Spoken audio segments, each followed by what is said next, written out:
అమెరికాకు చెందిన లైంగిక నేరగాడు జెఫ్రీ ఎప్స్టీన్ పేరు మరోసారి ప్రముఖంగా వినిపిస్తోంది. అతడు 2019లో జైలులో అనుమానాస్పదంగా మరణించాడు. కానీ నేటికి ఎప్స్టీన్ ఫైల్స్ రూపంలో ఆ పేరు నిరంతరం వార్తల్లో నిలుస్తోంది. తాజాగా ఆయన రాసిన వీలునామా తెరపైకి వచ్చింది. అందులో కరీనా షులియాక్ అనే పేరు ఉండటం ఆసక్తిని రేపుతోంది. ఎప్స్టీన్ కు భార్య, పిల్లలు లేరు. మరణించిన సమయానికి ఆయన ఆస్తుల విలువ $577 మిలియన్. ఇక ఎప్స్టీన్ తన మరణానికి 2 రోజుల ముందు ఒక వీలునామాపై సంతకం చేశారు. దాని ప్రకారం తన ఆస్తులన్నింటినీ రహస్యం ట్రస్టుకు బదిలీ చేశారు. అయితే ఈ ట్రస్టులోని లబ్ధిదారుల వివరాలను రహస్యంగా ఉంచారు. ఇక ఎప్స్టీన్ కు ఉన్న ఏకైక చట్టపరమైన రక్త సంబంధీకుడు ఆయన సోదరుడు మార్క్ ఎప్స్టీన్. వీలునామా లేకపోతే ఆయనే ప్రాథమిక వారసుడు అయ్యేవారు. అయితే ఎప్స్టీన్ ప్రకారం బెలారస్ కు చెందిన డెంటిస్ట్ కరీనా షులియాక్ ను ఆయన తన ప్రధాన లబ్ధిదారురాలిగా మార్చాలని చూశారు. ఆమెకు $100 మిలియన్ నగదు, వజ్రాలు, కొన్ని లగ్జరీ ఇళ్లను ఇవ్వాలని వీలునామాలో ప్రతిపాదించారు.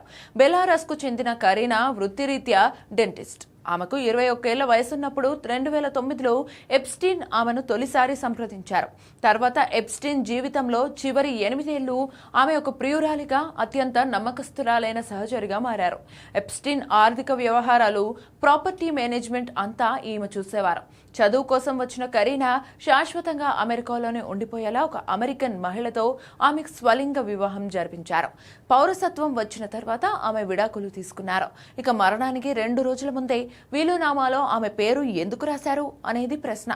2019 ఆగస్టు 10న జైలులో ఎప్స్టీన్ ఆత్మహత్య చేసుకోగా దానికి సరిగ్గా 2 రోజుల ముందు ఆగస్టు 8న ఆయన తన వీలునామాను మార్చి 1953 ట్రస్ట్ ఏర్పాటు చేశారు. అందులో కరీనా పేరును చేర్చాడు. అంతకు ముందు వరకు ఎప్స్టీన్ సామ్రాజ్యాన్ని గిస్లెయిన్ మాక్స్వెల్ చూసుకునేవారు. అయితే చివరి రోజుల్లో ఎప్స్టీన్ తన పాత సహచరులను నమ్మకుండా తనపై పూర్తిగా ఆధారపడి లాయల్ గా ఉన్న కరీనాను ఎంచుకున్నారు.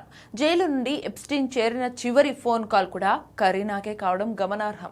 కరీనాను వీలునామాలో చేర్చడం బహుశా ఆస్తులను కాపాడుకునే ఎత్తుగడ కావచ్చు. 2019 అయితే జూలైలో FBI తనను అరెస్టు చేసిన తర్వాత ప్రభుత్వం తన ఆస్తులను జప్తు చేస్తుందని ఎప్స్టీన్ కు అర్థమైంది. అందుకే చట్టపరమైన లూప్ హోల్స్ ఉపయోగించి చివరి నిమిషంలో ఒక రహస్య ట్రస్టును క్రియేట్ చేసి ఆస్తులను బాధితులకు లేదా ప్రభుత్వానికి వెళ్లకుండా తన ప్రైవేట్ భాగస్వామికి బదిలీ చేయాలని ప్లాన్ చేశారు.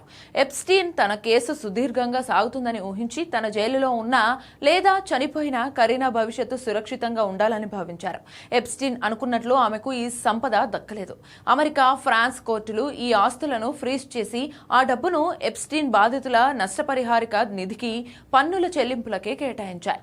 ప్రస్తుతం ఆమెపై ఎలాంటి నేరారోపణలు లేవు, కానీ విచారణ సంస్థల నిఘాలో ఉన్నారు.